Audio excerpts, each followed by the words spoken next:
Good night, world. It is 9:26 in the evening at night. 9:26. I was gonna make a video around when I woke up around 4, but then I found out today I did not get my check. I was mistaken. I get my check on Monday.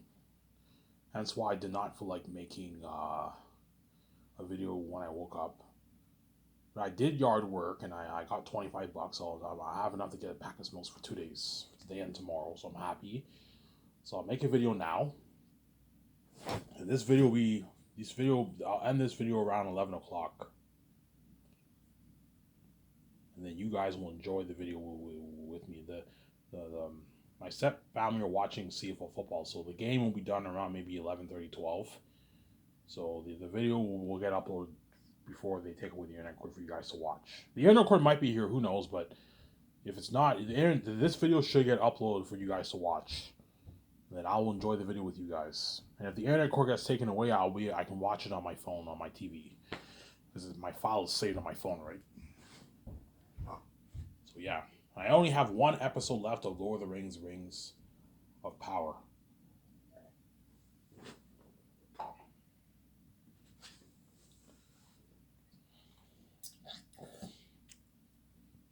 I only have one episode left of Rings of Power. I'm on the finale, but I'm gonna save watching the finale for Monday, and when I get my check, I'll get my beer and smokes, and I'll enjoy the finale of Rings of Power. I think the show's okay. It's not great, but it's not terrible either. It's okay. It's pretty good. Hopefully, the showrunners and writers can regroup and they can write a better script for season 2. That way, that way they tell a better story for Rings of Power, obviously. But the show has a lot of potential. The potential is there for it to be a good show. They just have to regroup and write a good script for season 2. I'm talking to you, Patrick McKay. You know what I'm saying? Hopefully, you get your team together and you regroup and you write a better script for season 2, obviously. As your first season had quite a bit of problems, I'm saying.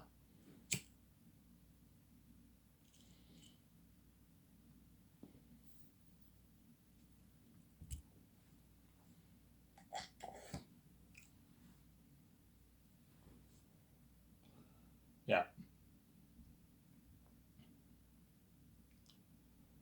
Yeah. Hope you guys enjoyed my video that I uploaded like a couple hours ago. I made a good hour video yesterday or earlier this morning, and today I'm going to make a video at night. And I'll upload it in a good hour and a half. I'm going to make a full video and I'll upload it in a good hour and a half, hour and 40, I don't know, hour and 45 minutes from now. I'm going to keep talking about Zanus, obviously. Once I pay this bullshit fee and I cry my eyes out and I suffer death for my wife, and I go from death and I make my nice, I don't know, I make my billions off my book. My nice $10 million around there. I love bragging, I'm saying. I love bragging on the channel, but like once I get my money, I'm not going to go around bragging how much money I made. No, I'm a humble man. But I like bragging on the channel. I love rubbing in your face because you guys piss me off, man. You caused mess in my life. You did this evil to me, VJ. That's why I love rubbing in your face, obviously. Fuck Ivan's lucky, man. You look at Ivan, he's fucking cocky. He's bragging about the money. And like, yes, I'm the son of God. I'm worth the money. And I have the keys. And so I'm going to make my billions, obviously. Whereas you guys are all going to make your 50, 60K. Don't hate me, I'm saying. All you Hollywood celebrities are going to make your millions, but you're not going to make the kind of money I'm making. Because you're not me. Don't hate me, guys. Yeah.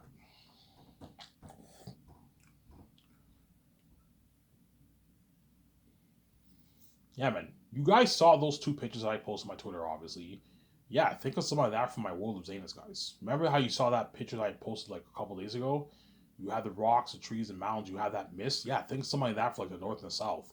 You have this mist, and it's a beautiful world. And you have the south is cursed, obviously. Look at an amazing story, man. Eretat's the king of the south. Once you pass the mist, you're in Eretat's kingdom, the animal kingdom. And Eretat's the king of the south. Look at an amazing story.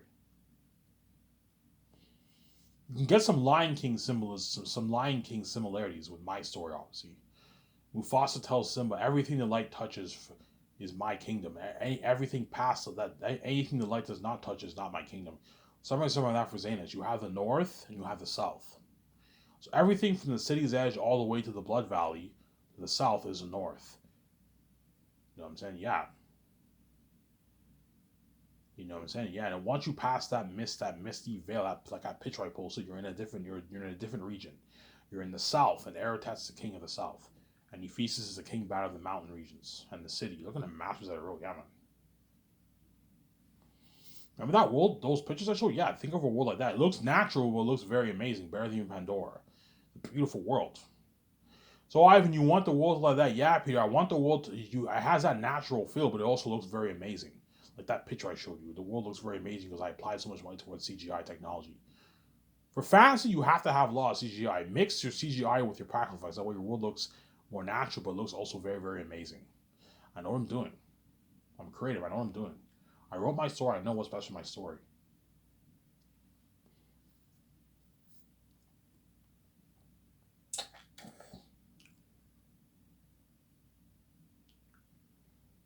Sincere. Yeah, you're looking at masters of a story I wrote. So I'm gonna make my movie based off my novel. I'm already 300 pages. I'm 300 plus pages into my book. I'm almost done. I only have like 140, like 3 pages left to edit. I'll be done. I don't know, maybe late January, late February next year. I'll be done the book, man. And I'll do a second draft of editing. But the second draft of editing won't take long because all like 99.9% of the 100% of the grammar is now fixed and the sentence structures. All I have to do is just go over some for potential grammar errors and typos, which won't take long because most of the editing has already been done, obviously, you know what I'm saying? But you need to go over it again just to make sure you don't have typos, misspellings, that kind of stuff, right? Yeah. Once I do that, my book is ready to be copyrighted. My book is ready to be released on Lulu, man. And because I have the keys, I'll make my billions on my book. Yeah. All I have to do is just face the gatekeepers and pay this fee.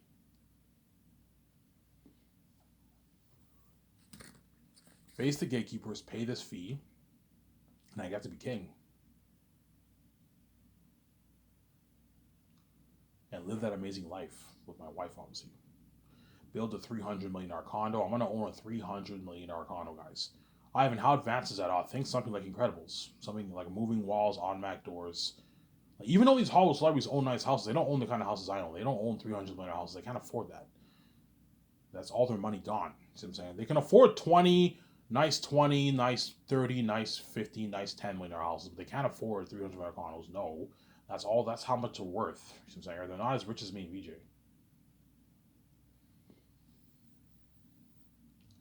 They're not as rich as me and VJ. See what I'm saying? They're not as rich as me and VJ.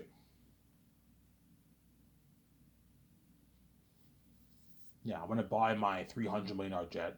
I heard Kim Kardashian owns a $175 million jet. I'm gonna own a better jet than her. I'm gonna own a $300 million jet. Hey VG, let's buy a $300 million jet. We can use that jet for a good 25 years, and that'll be used to fly in all the stars and all the crewmen to Vancouver to sign the contracts. It'll be used for the one. We'll buy a smaller, like 70, $80 million jet, and that smaller jet will be used for maybe just vacations, as well as the world tour. So if I go touring, all my like 15, 16 stars will be flown on my $300 million jet and it's 80, $70 million jet, and those two jets will be used for the tour, for the world tour. The actors don't have to worry about traveling expenses. It's all paid for. They're going to be flown on my private jet for the world tour. Your Jackson will be flown with me. Your Toro are all going to be flown with me. And their feeding is paid for, luxury buffet, and I'll give them limo services. And I'll have them stay at. I'll be booking luxury hotels for all the cities that we stay in, and the actors will be staying in suites. But like, even though they're staying in nice suites, I'm gonna have a cap limit on how. Okay, don't go any higher than $4,000 for the suite. If you see an unheard of suite and it's $10,000, don't rent that. No, it's gonna drain the budget. Don't go any higher than $4,000, John Favreau Filoni. Here's my business card. If there's suites, if there's nice suites for like 1,000, 2,000, 3,000, 4,000 a night, you can rent those suites, but don't go any higher than that. That way you don't drain the budget. You know what I'm saying? But $10,000 suites are like unheard of, like high end suites, like the best suites in the world. Those are too expensive.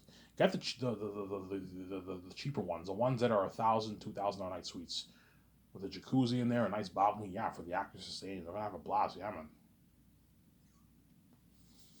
And Hollywood doesn't do that. Hollywood doesn't have the actors stay in suites like that. Sometimes they might do that probably, but chances are if they go touring and all stuff, Hollywood has them stay in standard hotels, nice hotels, but not like luxury ones. And they fly them commercial and they fly them privately sometimes. Whereas me, all the actors are being flown exclusively privately on my jet. Some Sarah.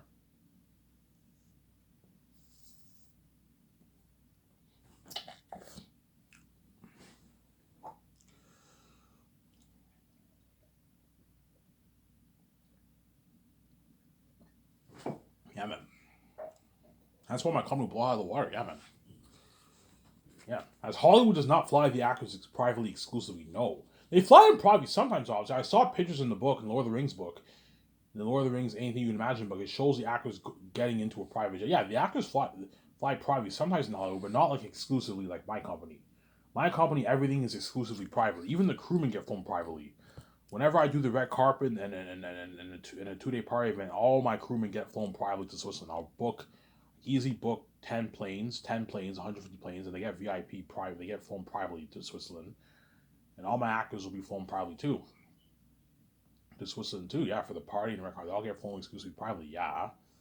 Whenever I sign a contract, the actors get flown privately on my jet to Vancouver. The only one who will not fly on my jet for the contract signings is Yvonne Joje, because Yvonne Joje lives in Vancouver. So I'll just have a limo driver pick him up at his place, and I'll have the limo driver give him his script. Okay, Yvonne Joje, leave the script and leave the script at your place. Don't bring your script with you, as once you're drunk, you can forget. Just leave. So what I'll do is for Yvonne Joje, whenever I'm flying in the stars, I'll have a limo driver go to his place to pick him up, and he'll give him the hey Yvonne Joje, here's your script. Ivan and VJ recommend that you leave the script. Please leave the script at your house. Okay. And he leaves the script in his house. That way, once he parties up with me in my nice condo, when he goes home, he'll be drunk. You can what? He won't forget his script, Sarah. And the next day, he can start practicing his lines. Sarah. I'm going to tell the actors, guys, I recommend what you do first. Read the whole script first. That way you're familiar with the story, and then you can start practicing your lines. That way you're familiar with the ins and outs of the story. That's what I'm going to do. Before I start practicing lines, I'm going to read the entire script. That way I'm familiar with what takes place in the story. I already know what takes place in the story because I wrote the story, but I'm going to read the whole script. And once I read the whole script, I'll start practicing my lines with VJ every morning. By the time I fly in Yakos, I would have had like most of my lines memorized. Because it will only take me and Peter and them like a good 6 months to write the script. So once the script is now finished, I can now what? I can now start practicing my lines with VJ. And by the time I fly in the actors, me and VJ will have, in 6 months, you can easily memorize all your lines. By the time I fly in the actors, all my lines are memorized. I have most of my lines memorized already. Really, Ivan? Yeah, man, I've been practicing every day. The moment I finish writing that script, I'm going to start practicing with VJ, the script.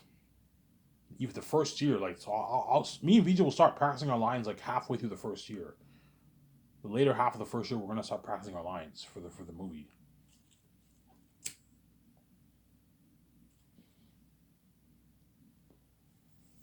And all I have to do is just memorize the scenes that I'm in. All the scenes that I'm not in, I don't have to memorize those scenes. Just memorize. You have to memorize the scenes that you're in. All the actors talking, you need to know when to speak. Memorize all your lines. Practice your lines, obviously. And by the first year, I'll have all my lines memorized.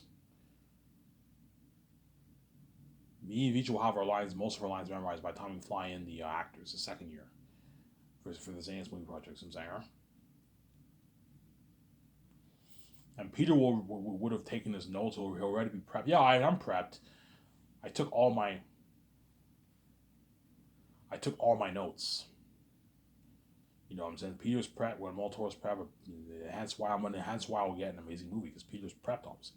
He didn't wing it. He took his notes. He co-wrote the script with me. He knows the story inside and out. He's prepped as a director. When Moltor's prepped, Jon Favreau and Dave Filoni are prepped to help. I'm going to have Jon Favreau and Dave Filoni help him out a little bit with directing. Just a little bit.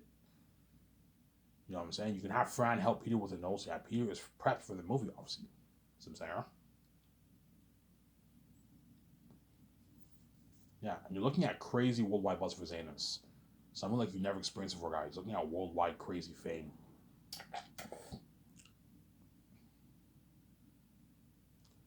Looking at worldwide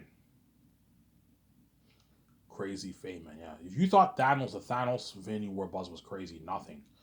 Zanus will blow that buzz out of the water. It's been crazy, yeah, man. I told you, such crazy buzz that even guys like Kevin Feige feel like shit. And Kevin Feige's big.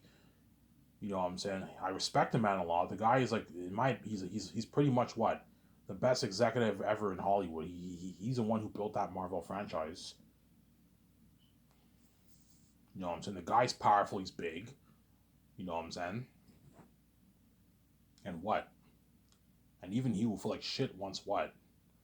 Once he sees the buzz. Because think about Marvel movies do like $1 billion, 800. They all average like $1 billion in movies, man. And once I don't know.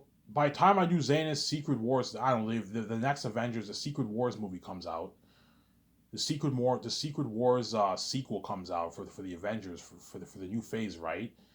Yeah, that movie will have crazy worldwide buzz, but like you're only looking at maybe 200 million people going crazy for that, 250 million people, 260 million people going crazy for that, and a billion plus people going crazy for Zanus. Kevin Feige will still feel like shit because his movie's now the side attention. So there, his movie. So he'll feel like total shit. He's oh man, I wish I can just work for Ivan instead of working in fucking Hollywood. Yeah, but I told you I don't need a CEO. As Jon Favreau and Dave Filoni will be my CEOs. I don't need Kevin Feige because Kevin Feige's not really a creative guy. He's an executive. He's a business guy. Well, he's creative too. He's a fan of the Marvel comics and all that stuff. But like, but I'm not. I don't need to hire a CEO. Jon Favreau and Dave Filoni will be my CEOs. See what I'm saying? Yeah.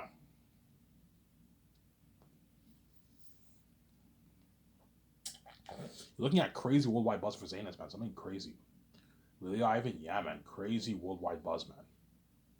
Something like you've never experienced before. You guys know what I'm talking about. You're looking at something crazy. Such crazy buzz, you guys are going to feel abandoned by God. You're going to feel left behind. You're going to cry. You're going to feel abandoned from the glory of God, obviously. While you're at home, I and media trending worldwide on Twitter with the number one trend on Twitter, obviously. All these pictures of me media trending, obviously. With the actors are now trending too with me. Peter Jackson's trending with me. My 17 are trending with me. Yeah. If Jon Favreau and Dave Filoni are chosen, they're going to be trending with me. They're going to be posting all these pictures on their fucking on their social media. Guaranteed, Jon Favreau and Dave Filoni are going to post pictures. Joe Russo, Anthony Russo are going to post pictures. Ryan Coogler, Ryan John James are all going to brag, man, because they're lucky chosen to say they're working for me. Yeah, we're lucky. I'm saved. I'm working for Ivan. You guys are all left behind. I'm experiencing that fame with him. Yeah, they're gonna feel on top of the world. It's an amazing feeling. Guaranteed, Jon Favreau and Dave Filoni are going to post pictures. I'm saying, yeah, this is my office. No, I'm saying I might make a quick 2 minute video. Yeah, this is my office. This is where I work. And you see their nice, like, beautiful office. I showed you guys pictures. Yeah, unheard of office. Yeah, this is our office. You know, I'm saying he might do a little tour of his office. Jon Favreau, he take it because he brag obviously. When the script is finished, Jon Favreau and Dave might take a picture of the script. Finish writing the Zayna script. You see the blue, the white, the brown script, the red script, whatever it is, on the table. Jon Favreau and Dave will take a picture of it. You see the front of the script, the last Hope for Zetas, co-written by Ivan O'Meara, Peter Jackson, Jon Favreau, Dave Filoni. You know what I'm saying? You see that they take a picture of the front page of the script. Finished writing the sacred script. Yeah, the Zayna script. Yeah, they're gonna brag obviously. Peter Jackson doesn't have social media, so but Jon Favreau and Dave Filoni have social media. They're gonna brag, guaranteed. Guaranteed gonna brag, man, because they know they're lucky, chosen, saved. Whereas the whole world's left behind. Yeah, we're lucky, we're saved, we're experiencing that fame with Ivan, working for his big entertainment film studio, and all you executives and actors and all are all left behind. Yeah, such a horrific feeling that I told you. Even the Marvel movies will are the side attention now. Marvel movies are big. Like whenever my Zane's movie gets released, you're probably looking at, I don't know. By then, you're probably looking at a sequel. By then, because I heard they're gonna make a Secret Wars Avengers movie for Phase like 5 or something like that. By the time I release Zetas, you're probably looking at maybe we're probably looking at maybe a third Secret Wars movie, two or a second Secret Wars movie. Yeah, that even though that movie will have crazy buzz, obviously, because Zaynus is the main show, it's the main attention. You know, the Kevin Feige and all are still gonna feel like shit because their movies are side attention. So think about it, these movies are gonna be grossing like $1 billion, $2 billion, 2.5, even almost $3 billion, and even then, it's Kevin Feige and them still feel like shit because their movies are small for my movies. I'm saying. Yeah, even though a lot of fans are going crazy about this Avengers secret, this Avengers sequel, Secret War movie, You know what I'm saying? Our movies still the side attention compared because everyone's more excited to see that Zangief movie. Yeah, Eric the Devil himself, yeah. You know what I'm saying, yeah. I heard James Gunn got the DC job, the boss. He got the job as head of DC. So congratulations to James Gunn. Obviously, Warner Bros. Probably offered him a boatload of money. So because he got that job, he's kind of out of the picture, right? But James Gunn's a good candidate to run my company, man. He was in my list too. Him and Zack Snyder were on my list to run the company. And I would have paid James Gunn more than what Warner Bros. Is offering, obviously. James Gunn, I told you, if I hire him, I'd pay him a good like 20, I don't know, 20 like 4 25 million signing bonus for all my 5 movies, and I would give him a good like $50 million of the royalties. 55 million, 50 million, no, 40, 49, 48, $50 million of the royalties I give him, James Gunn, or I give him 0.1% of the pie, or 0.07. He guaranteed he doesn't make that kind of money in Hollywood. He probably signed out. I don't know how much he's making for DC, but he did not sign the contract I want to pay him. You know what I'm saying? But I told you, I'll be starting Scarface probably around 2020, 2026, 2027. So by then, so if you want to grab James from Warner Bros., you have to offer him a lot of money. I told you my top choices are Jon Favreau and Dave Filoni. I think those guys are the best candidates.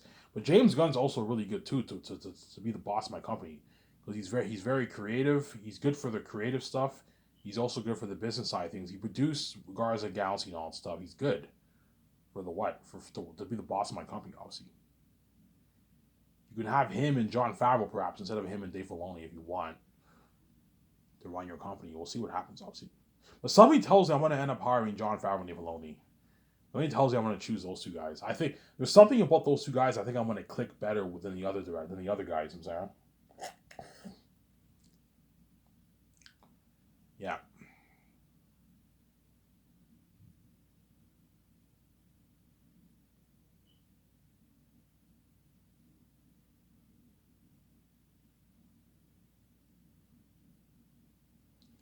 yeah,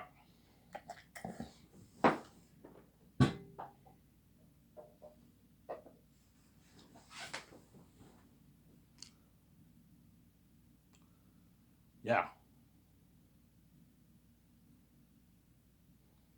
yeah. So Jon Favreau, I'm going to pay him a $34 million signing bonus for each of my 5 movies, or my 4 to 5 movies, whether it's the Matrix trilogy or the other 4 movies I'm going to do in Zanus. I'll pay John $34 million signing bonus for my movies. He doesn't get a raise. If he wants, am I going to get a raise for the bonus? I'm like, no, John. Because I'm giving you a nice piece of the profits, I'm not going to give you a raise for the bonus. This is good enough. CEOs in Hollywood don't even make bonuses like this. You're making more than Captain Ken and Kevin Feige, Jon Favreau, for your bonus.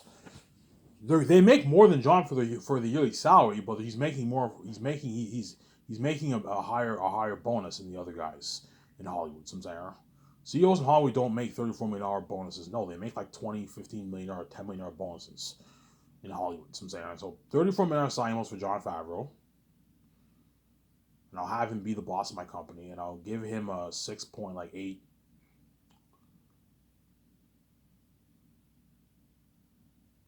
For the first year, I'll give John a good 6 something million yearly salary for the first year.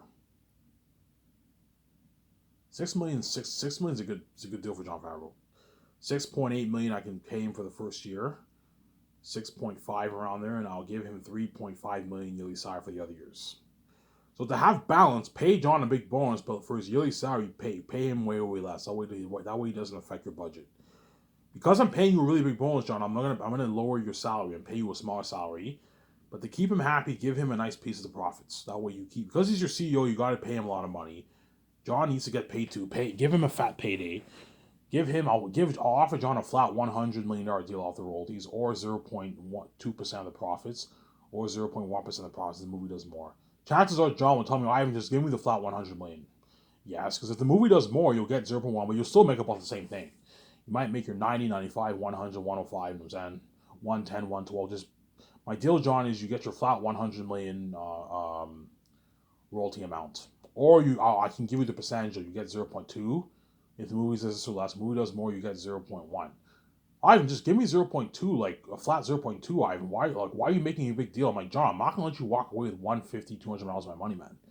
I don't want you to rip me off of that. Like $200 million, you're pushing it, John. You're not worth that. I'm being far too generous if I'm paying you $200 million. Yeah, but Ivan, I'm the CEO of your company, Ivan. Yes, hence why I'm giving you $100 million of the royalties. That's good enough. You're never gonna make this money in Hollywood, John. Oh, Ivan, it's a deal. I don't make this in Hollywood. Yeah, you don't make this in Hollywood, John. Kevin Feige doesn't make that in Hollywood. So I'm saying I gave you a good deal.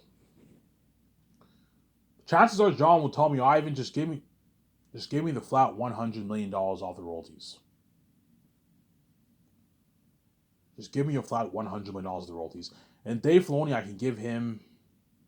Dave, I'll give him a flat 40 because he's not as big, right? He's not that big. Dave Filoni, I'll give him a flat $40 million off of the royalties. You gotta be careful. The moment you give Dave 50, he's ripping you off, man. Dave is only worth a couple $1 million. So because he's your CEO, pay him a lot of money, but pay him way, way less than John. Pay him 40. A flat 40 million off the royalties, or you can pay Dave 0.1 or 0.07. The movie does more. Dave would just tell me, Ivan, just give me the flat 40. That's good enough. Yeah, it's good. It's a good deal. You sign like you're like 60-some million deal, Dave. It's a fat contract. Not as big as John, so you're not as big as John, Dave, but like you sign a massive contract. See what I'm saying? Yeah. And then J.J. Abrams want to pay him like a 40, like $2 million signing bonus. It's a good pay for J.J. Abrams. And I'll give him an $8 million yearly salary for the first year and $4 million for the other years. And I'll give J.J. Abrams a flat like $120 million of the royalties. $115 million I'd give J.J. Abrams. $115 million of the royalties I'd give J.J. Abrams. $115 million is good enough. Pay him a bit more than John. Give him a $115 million deal. A flat $115 million deal. Or I can give him 0.2 or 0.1 if the movie does more. J.J. Abrams will tell me, I haven't just paid me the flat $115 million. Yeah. You don't make this money in Hollywood, J.J. Abrams. With the exception of your crazy contract you signed for Warner Bros., you don't make this kind of money in Hollywood, J.J. Abrams. See what I'm saying? Yeah. And then Rian Johnson, I'll pay him. Depends how much he's worth. If in like 6 years from now he's worth like $100+ million, I'll match his contract with John's contract. If he's worth like $60 million, I'll match his contract with James Gunn's contract. Give Rian Johnson a flat $50 million deal off the royalties, and you pay him like a $24 million sign bonus, $25 million sign bonus. Good deal for Rian Johnson. You can pay him for his first year like a $4 million yearly salary, $4 million yearly salary, and like the other years you pay him $2.7 million, and you give him a nice like $50 million of royalties. That's a good paycheck for Rian Johnson, right? And Ryan Coogler, I'd pay him the same thing. That's why I just mentioned about if you could pay him like a $3 million signing bonus, around the same thing. Give Ryan Coogler like a $40 million, $45 million flat royalty amount off the royalty. He doesn't make that in Hollywood. That's a good paycheck for Ryan Coogler. Have him be the CEO of your company. Help you write my scripts, and he'll be the CEO of my company. Help me make the business calls. He'll be the boss of my company, obviously. And all these people qualify to run my company because they all produce movies. They all direct movies. It's good to have I want these guys to have directing experience and producing experience. That way they have experience making business calls. At the same time, they have experience with the creative side of things. They can help you write the script. They can help you do the concept art, designer. They can help you sign the contracts. Yeah, you have those guys help you. And then Joe Russo and Anthony Russo, I paid them the same amount of money as what I'm willing to pay Ryan Coogler. They're worth about the same amount of money. Pay them like $24 million signing bonus, and you give them like a flat like $45 million of the royalties. $47 million of the royalties, or 0.1 or 0.07. It's a good deal as they don't make that in Hollywood. $47 million is a lot of money for the royalties. That's how much I want to pay all my script developer candidates. See what I'm saying? And then Michael Bay, I could hire him, but he's too expensive. He'll just cost me more money. And that's why he's kind of out of the picture. Him and Christopher Nolan are way too expensive. That's why they're kind of out of the picture. They're too expensive. Like they're just going to cost me more money because Michael Bay is worth $500 million. He's going to demand something crazy. You know, he's like, if you want me to work for you, I want a fat bonus. I want a nice piece of the profits, Ivan. Michael Bay, because he's worth $500 million, someone like him, I'd be willing to give him like $160 million of the royalties, $170 million. Michael Bay, because he's worth like $500 million, I'd be willing to give him a good like $170 million of the royalties, $180 million of the royalties, a flat $180 million of the royalties around there. I'd give Michael Bay. Give him like that, and then pay him like a $60 million signing bonus. So you sign like a $200+ million deal. Michael Bay, that's a good paycheck for Michael Bay, because he's really big. But I told you, but high chance I will not hire him as he's too expensive. I don't feel like paying him $60 million and giving him like $180 million of my roles. I don't feel like doing that. It seems like I don't feel like doing that. I don't feel like doing that. Chances are I'm gonna stick with the cheaper people like Jon Favreau, Dave Filoni, J.J. Abrams, Rian Johnson, Ryan Coogler, James Gunn. But James Gunn signed that deal with DC, with DC Films, obviously, right? The DC Universe Films, whatever it is, with Warner Bros. So chances are he's out of the picture. He got a good job in Hollywood. And Zack Snyder too. Zack Snyder is a good candidate too, obviously. Those are all good candidates for my company. Chances are all those guys are going to send in their resumes. It's something crazy. Because they'd rather work for me than work in Hollywood, since I are. Because my company's better than Hollywood. My company is better than Hollywood. Since I are. My company is better than Hollywood.